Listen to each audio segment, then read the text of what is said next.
Thank you, Your Honor. Bring him out.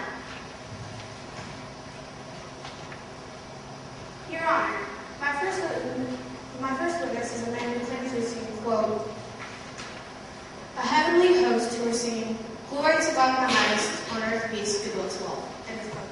Very well. Continue. State your name, please. My name is Zebedee, and I'm from the region of Galilee. On the night in question, you were a long way from home, weren't you? Well, yes. I came to this region to, well, you see, my uncle owns a flock down there in Bethlehem, and I came here for work. Then you've not been a shepherd long. No, I grew up with my family and came here for work. I see. Let me get straight to the point. Are you a Jew? Why, yes I am.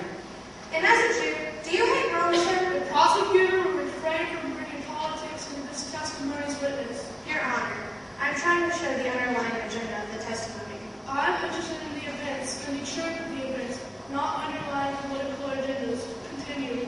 Now, Zebedee, if you would, tell us in your own words what happened on the night. Well, I'd been with the flock all day. It was nighttime.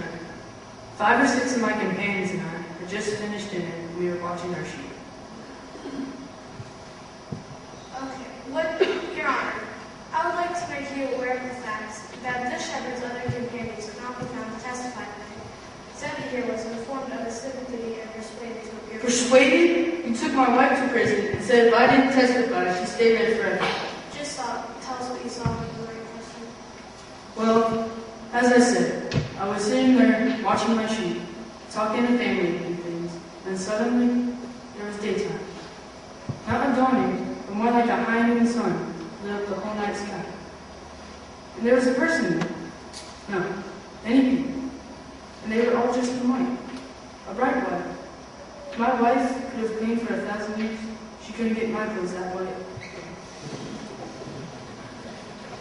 One of the beings told me not to be afraid. But I was. I was cowering on the ground. They said, glory to God in the highest, on earth peace, goodwill to all.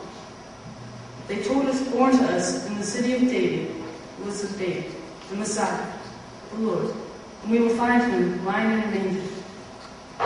There were a couple more glories, and then they were gone. It was nighttime again. The sheep haven't noticed a thing, but I expected that from sheep. Dumbest creatures on the face of the earth. Did you have any wine with dinner that night, sir? Of course. Only a fool would drink water out of the fields. There's all sorts of diseases from the water out there. I see. Is it possible that you were perhaps intoxicated? I can assure you I wasn't. I could have never imagined night turning into day, or a whole sky full of angels. What did you and your companions do after these figures had vanished? Well, we decided to go to Bethlehem to see what was going on.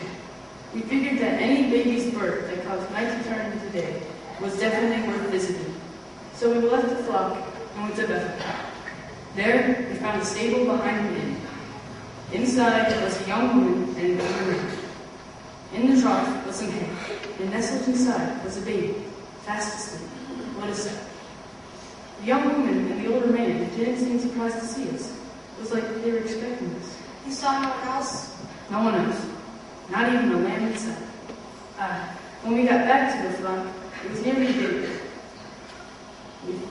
The stupid sheep didn't move a bit. But we found out that 12 of them had been killed by wolves.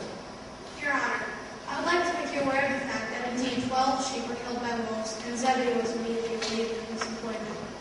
My uncle was not very pleased that he lost 12 sheep because I was off looking at some baby.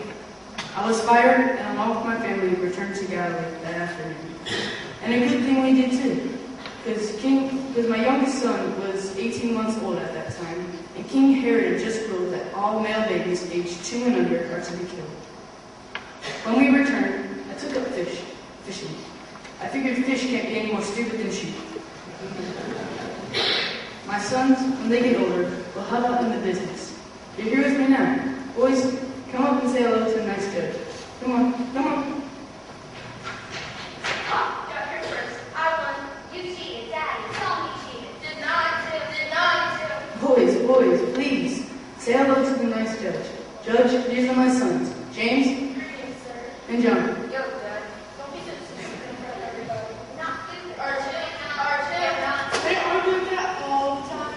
neighbors call our home House of Thunder because of all the shouting.